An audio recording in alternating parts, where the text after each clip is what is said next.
ওকে নামাও তো পড়ে যাবে।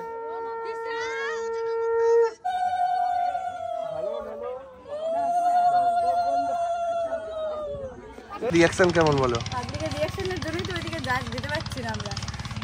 কি রে, কি গো সোনা, কি করছো? Hello everyone, welcome back to another blog. এটা আমার ওয়েডিং সিরিজের সেকেন্ড ব্লগ, মানে আমার গায়ে হলুদের ব্লগ। বিয়ের দিন সকাল সকাল ওই যে 4টের সময় উঠিয়ে খাওয়ানোর যে নিয়মটা, সেটা যে কি বিভৎস তোমাদের বলে বোঝাতে পারবো না। এতদিন দিদি দাদাদের সবাইকে দেখেছি, বাট নিজের যখন বাড়ি এসেছে তখন আমি আর খেতেই পারছি না। 4টের সময় উঠিয়েছি, আসলে কালকে রাত্রে আমাদের ঘুমোতেও অনেকখানি লেট হয়ে গিয়েছে, মাত্র আধ ঘন্টা আমরা ঘুমোতে পেয়েছি। কারণ মেহেন্দি শেষ হতে হতে মোটামুটি 12:30, খাবার দাবার খেয়ে ঘুমোতে ঘুমোতে সমস্ত জিনিস গুছোতে গুছোতে আমাদের টাইম লেগে গিয়েছিল 3:30, আর 3:30 থেকে 4টে অবধি ঘুম পেয়েছি। তারপরে 7টার সময়তে চলে গিয়েছি গান্ধীঘাটে, এখানে ফটো সেশন করতে। যেহেতু আমাদের একটা অ্যাডভান্টেজ রয়েছে যে এখানে গঙ্গার ধারটা বেশ সুন্দর, খুব ভালো ফটো সেশন হয় সকালবেলা করে। তো এই জায়গাটায় আমরা চলে এসেছি কোনো রকম কোনো টাইম ওয়েস্ট না করে। সকালবেলা একটা সিম্পল লুক আমি বলেছিলাম মহুয়াকে ক্রিয়েট করে দিতে, ও খুব সুন্দরভাবে আমাকে সাজিয়ে দিয়েছে। আর এইটা হচ্ছে আমার বৃদ্ধির লুক, মানে যেটা আর কি ফটো সেশন হবে। আর এখানে পাবলিক রিয়াকশন দেখো, সবাই ভাবছে ডান্স ভিডিও শ্যুট করতে গঙ্গার ধারে আসে, আজকে বিয়ের দিন তাও গঙ্গার ধারে এসে শ্যুট করছে। যাই হোক, বিয়ে তো হয়ে যাবে, বাট ফটোগুলোই তো থেকে যাবে ভবিষ্যতে দেখার জন্য, তাই যতই শরীর খারাপ হোক এই সুযোগ আমি একবারই হাতছাড়া করব না।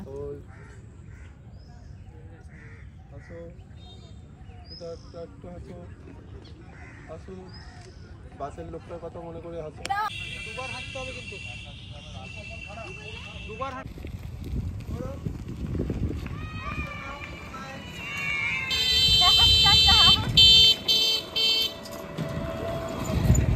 तुमसे प्यार करेगी कि नहीं? तुमसे प्यार करती है कि नहीं? नहीं बता, अभी बता। बोल पहले प्यार करती है। गाड़ी चला लो, তোর গায়ে পুরো ঢুকিয়ে দিত আরেকটু হলে। কি রে, কি গো সোনা, কি করছো? রঙের একটা সাদা রঙের। এবার ওকে যে রুটিটা দেওয়া হয়, মানে সাদাটাকে, ঠিক আছে, কালু কি করে, কালুকে যে রুটিটা দেওয়া হয় সেটা খেয়ে নেয়, আর বিন্দুকে যে রুটিটা দেওয়া হয় সেটাকে পা দিয়ে খেয়ে নেয়।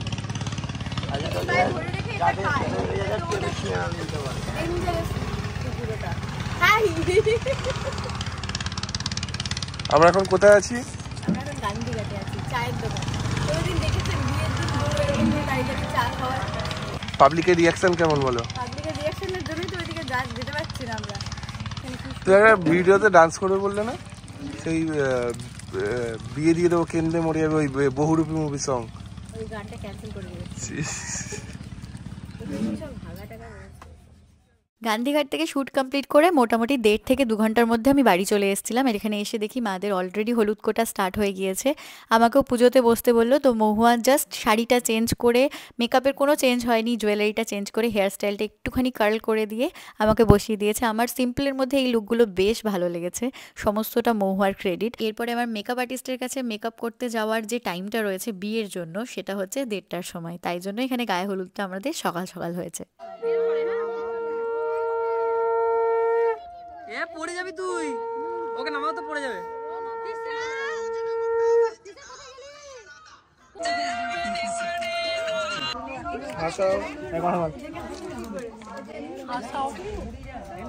ফাঁসি তো ফাঁসি।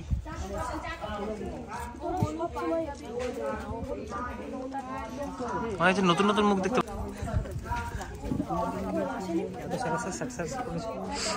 জমজ, দিদিভাইয়ের জমজ, দিদিভাইয়ের জমজ, এর জমজ না, এর অপোজিট।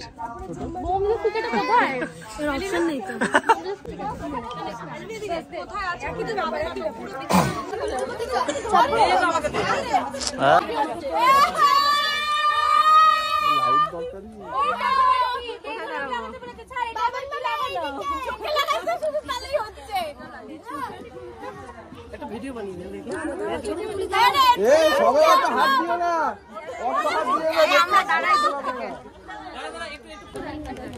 আমাদের আসছে নিচে দাও, জি সব জায়গায় লাগিয়েছে। দেখি দেখি দেখি, চুলটা নষ্ট করে দিবি, চুল দুটো বাকি আছে, শান্ত হয়ে দাও, শান্ত হয়ে। আবার তুমি ওদের উস্কা দাও, দুটো দুটো করে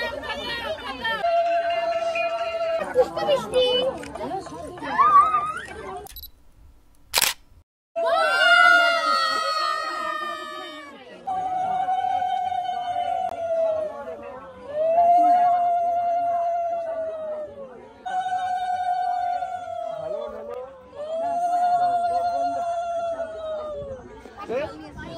গায়ে হলুদের পর্ব শেষ আর সকলে গিয়েছে নিচে তত্ত্বগুলোকে ওপরে তুলতে, মানে বরের বাড়ি থেকে আমাদের জন্য যেই তত্ত্বগুলো এসেছে সেগুলোকে ওপরে তুলতে। আর আমি ওপর তলাতেই দাঁড়িয়েছিলাম জাস্ট স্নান টান করে। আমি ভিডিওটা টেকটা না নিয়ে পারিনি, প্রত্যেকে এতটা এক্সাইটেড।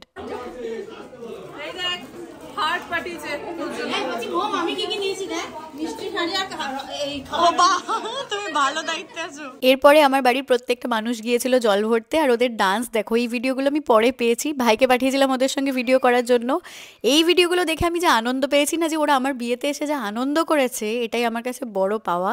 আর আমি চলে গিয়েছিলাম মেকআপ আর্টিস্টের কাছে মেকআপ করতে, আর এটা আমার ফাইনাল লুক। নেক্সট ব্লগে আসছে আমার বিয়ের ভেন্যুতে এন্ট্রি থেকে শুরু করে বিয়ের পুরো ভ্লগটা। তোমরা চ্যানেলটা সাবস্ক্রাইব করতে ভুলো না, আর অবশ্যই কমেন্টে জানিও তোমাদের ভ্লগগুলো কেমন লাগছে। তোমাদের কমেন্ট কিন্তু আমাকে অনেক বেশি উৎসাহ দেয় নতুন নতুন ভ্লগ শেয়ার করার জন্য, তো কমেন্ট করতে একদম ভুলো না। টাটা, টেক লাভ।